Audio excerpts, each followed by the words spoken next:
12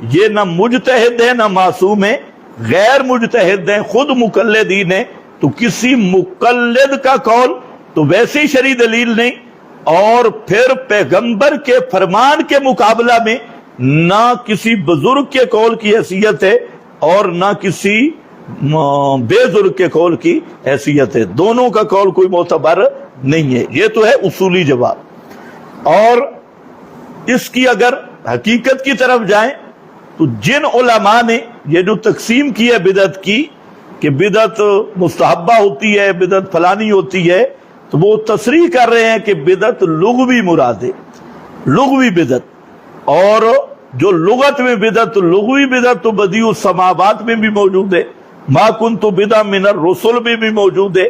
تو ہماری بات تو شرعی بدعت کی ہے، پیغمبر کریم بدعت شرعی کو بیان کرنے آئے۔